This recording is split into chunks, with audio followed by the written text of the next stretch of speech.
The Golden State Warriors come into Salt Lake City without Draymond Green, with Klay Thompson not playing yet, and they beat the Utah Jazz in a win that establishes them as the standard of the Western Conference. We'll talk about it coming up on POSTCAST. David Locke along with you for POSTCAST tonight as the Utah Jazz fall to Golden State Warriors 123-116. A game that started off with the Utah Jazz really struggling to get their way offensively as the number one defense in the NBA, and the Golden State Warriors had the Jazz struggling. The Jazz only hitting on 2 of 11 from 3 in the first quarter. The Warriors, the number one team in the league at defending the above the break 3, and the Jazz struggled with that as they hit just 2 of 15 in the first half of the game on above the break 3s and 4 of 21 on 3s overall in the first half, and they trailed by the score of 64-50. The other side of that, the Warriors scoring 64 points in the first half against the Jazz in this one, and the Warriors came in as the 7th best offense against the Jazz, 5th best defense. But the Warriors hit 10 of 21 from 3 in the first half, led by 14. The Jazz exploded in the third with a brilliant quarter, outscoring the Warriors 41-22 in that quarter. They got the ball moving. Donovan Mitchell really distributed. The Jazz went on a beautiful 15-3 run, and despite the fact that Donovan was 2 of 12 in the ball game, the Jazz led by 5 heading to the fourth quarter. Utah, who last year was 45-2 when leading going to the fourth quarter, this year 24-3, lost for the 4th time this year, leading going into the fourth quarter, 2 times as many as last year, which is a little misleading, but it outscored 37-25 in the fourth as the Warriors made just a ton of plays late, and the Jazz unable to make enough. The Jazz end up the night shooting 14 of 44 from 3, 32%. The Warriors an incredible 17 of 23 from 17 of 32 from 3. So there's a part of this one where you can decide that the Warriors really just had an astronomically good shooting night. They hit 12 of 24 on above the break 3s. The league average on that shot is about 34%. The Jazz were 8 of 32. One of the things we are really interested in keeping an eye on was rim shots, because these two teams are two of the best teams at the rim. The Warriors allowed the fewest. The Jazz did get 26 shots at the rim, 26 out of their 96 shots tonight, so a little below their regular average, but not bad. The Jazz shoot about 30% of their shots at the rim, largely because Rudy gets fouled so much that you don't see all those shots, and they become free throws. And the Jazz tonight took 28% of their shots at the rim against a team that allows the fewest. So the Jazz do a pretty good job of that. The Jazz take 44 threes, which is more back in tune to the number that we're used to seeing, as the Jazz had their 3 lowest three-point shooting outings in the last 3 games. But the Warriors win at 123-116, and the big takeaway has to be, if you're a Warrior fan, that the Warriors just came in here without Draymond Green, with Klay Thompson still coming, with Damon Lee not available, and they got a win against a relatively healthy Jazz team. Now, Hassan Whiteside did not play tonight, and the Jazz were plus 10 when Rudy Gobert was on the floor, and minus 17 in the minutes in which he was off the floor, and that was not very many. In the 13 minutes that Gobert was off the floor, the Jazz were minus 17. So that small ball lineup the Jazz hoped would be a vital part of their equation for the playoffs, with Rudy Gay possibly playing some 5, was not very successful against one of those teams that you would have hoped it would happen in the playoffs against tonight. So we'll see, how that, what that long-term impact of that is. All right, let's take some of your questions as the Jazz fall tonight. Bryce says we missed Whiteside. I think I just touched on that.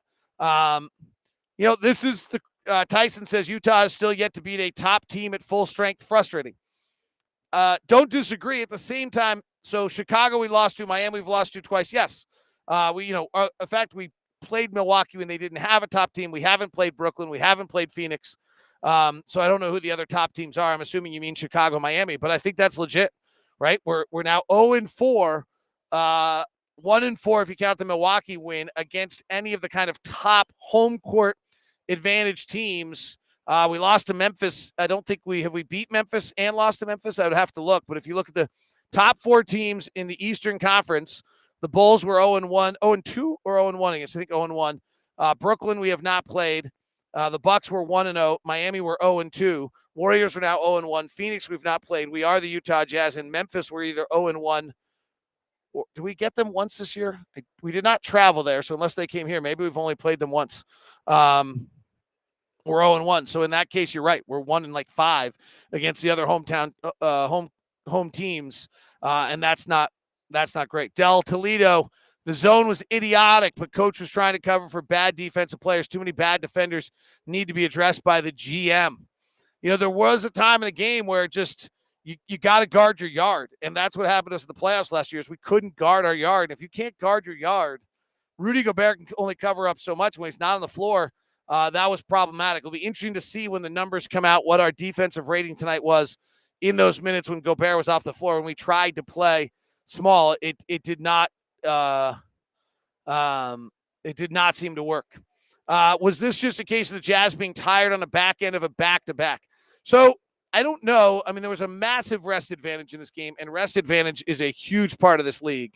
Here are the numbers. John Schumann gave it to me. Rest advantage tonight.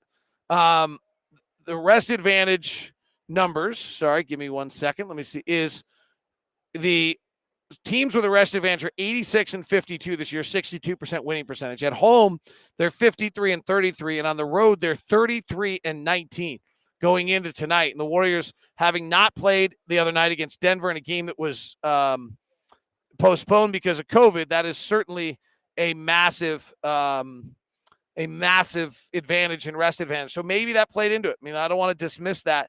But I think if you're a Warrior fan, like just think about it from the other perspective, their answer can be like, you're complaining about rest advantage. We didn't have Draymond Green, who Quinn Snyder before the game called an MVP candidate, and we don't have Klay Thompson yet. Damon Lee's one of our rotation players, and James Wiseman's going to have some value to us at some point. I don't know how much, frankly, in the sense that I just think he doesn't know how to play winning basketball yet. He's incredibly talented and good. And so I don't know that that's I don't know that that's an answer. Great question here from Matt. Was it poor shooting or the Warriors just that good? This is a great question, and I don't have an answer for you. But if you look at the Warriors' numbers coming into this game, the Warriors' defense has some of the best. The Warriors' defense against the above the break three is the number one defense in the league at 32%. So tonight we go 8 of 32, and we shoot 25%. Theory, we should have gone 10 of 32. And so that's 2 more threes, and that's, that helps a 7-point game swing a little bit. But, to some extent, the Warriors have done the best job of anyone there. So we'll see. On a scale of 1 to 10, how would I rate that game? From an entertainment standpoint, that was pretty good. And you saw the best player in the world this year in Steph Curry, or at least one of the best players in the world, make a absolute incredible Steph Curry play. He drives the lane, passes to the corner. Rudy Gobert cuts him off. He passes to the corner. Peyton rotates it up to, I think it was to Iguodala, or I'm not sure who it was because Iguodala wasn't in yet. And Curry creates his own pick off Peyton, who didn't quite really even realize what was going on, to create space for a three, and he hits it. And, it was a pretty great play. Jordan Clarkson got benched at the end, let Joe Ingles play for 26 minutes with 2 minutes. I'm tired on this couch and this team. All right, well, I can't do anything about your couch. Maybe that was a typo. Joe's not playing great. He did have a back injury why he didn't play the other night. So we'll see. I mean, but let's hope that Joe's all right. We need Joe. If we don't have Joe, we're not as good a team as we could be. Warriors hit over 70% in the fourth quarter. Many of those shots were contested. Final numbers of the fourth quarter, Warriors hit 13 of 18 for 72%. I mean, they had a lights-out shooting game tonight in this one. Adam says, we need Rudy so badly, but him guarding Iguodala at the end, we need to match up if they are going to play 5 guards. They're playing 5 guards, but their 5 guards are – I don't think they were really playing 5 guards. Like, if you go to what they had on the floor to close the game, Wiggins is 6'8", Porter's 6'9", Iguodala is 6'8" or 6'9". I think they have him listed 6'8". He's the longest 6'6", excuse me. He's the longest 6'6", everything. Looney was on the floor at 6'9" before he fouls out. And then Steph Curry's not small. He's 6'4". It's not quite the Clippers 6'8", 220 at every position, but it's awfully close.